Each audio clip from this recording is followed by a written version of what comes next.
जब आपकी pregnancy confirm होती है तो घर में जो बड़ी बुज़ुर्ग ख़वातीन होती हैं वो आपको कुछ चीज़ें खाने से मना कर देती हैं, या आप ये सोचती हैं कि अब हमें क्या खाना है क्या नहीं खाना।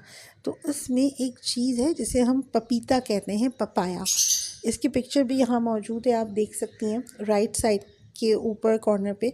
तो ये चीज़ है पपाया या पपीता।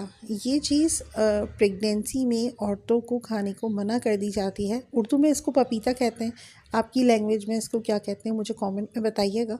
तो ये चीज़ आप खाने में एहतियात करें। ये एक फल होता है और ये फल जो होता है वो तकरीबन पूरी प्रेगनेंसी खाने को मना कर दिया जाता है, क्योंकि इसके पीछे क्या लॉजिक है वो आज मैं आपके साथ शेयर करूँगी।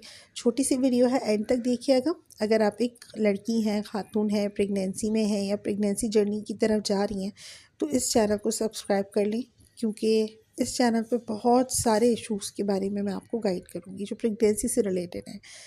बात करते हैं हम पपीते की। पपीता जो होता है, ये जो कच्चा पक्का पपीता होता है, ख़ास तौर से अनराइप पपाया कहते हैं इसको, ये ग्रीन कलर का होता है।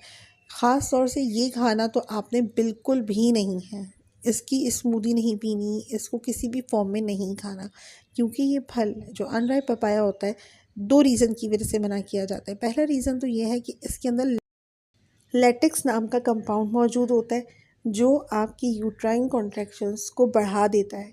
यूट्रस में अगर कॉन्ट्रैक्शंस होंगी तो आपका जो बेबी है, ख़ास तौर से जो शुरू के 3 महीने होते हैं, उसमें आपके मिसकैरेज होने के चांसेस बढ़ जाते हैं। यूट्रस को इस टाइम पे कॉन्ट्रैक्ट नहीं होना, ख़ास तौर से अर्ली प्रेगनेंसी में।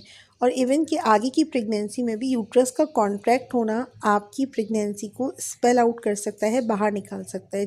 तो इस वजह से लेटेक्स कंपाउंड की मौजूदगी की वजह से जो पपीता होता है इसका इस्तेमाल मना किया जाता है।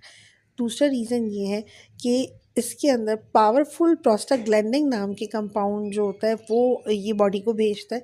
अब बॉडी क्या करती है, जब बॉडी में प्रोस्टाग्लैंडिन नाम का हार्मोन जाएगा या पैदा होने लग जाएगा तो वो आपकी वजाइना को डायलेट कर देगी, यानी कि खोल देगी।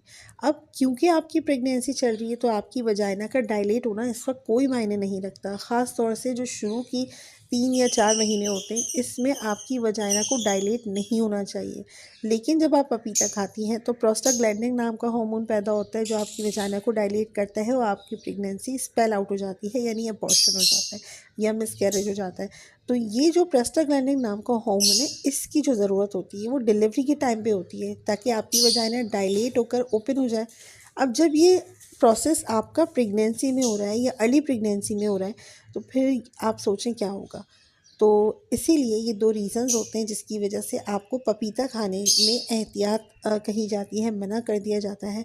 तो प्रेगनेंसी में आपको मज़ीद क्या-क्या नहीं खाना चाहिए, इस हवाले से अगर आप जानना चाहती हैं तो चैनल को सब्सक्राइब कर लें। चैनल पे वीडियोज़ हैं काफ़ी, इससे आपको हेल्प मिलेगी। फ़र्दर जो आपको चीज़ें मना होंगी वो मैं अपलोड करती रहती हूँ, छोटे-छोटे क्वेश्चंस। अगर आपके ज़हन में कोई क्वेश्चन है तो आप कमेंट में कर सकती हैं। मैं कोशिश करूँगी कि हर क्वेश्चन के ऊपर एक छोटी सी वीडियो 4-5 मिनट की बनाकर आपको प्रॉपर गाइड कर सकूँ, ताकि आप प्रेगनेंसी जर्नी में हेल्दी और सेफ़ली आगे बढ़ सकें। Stay blessed.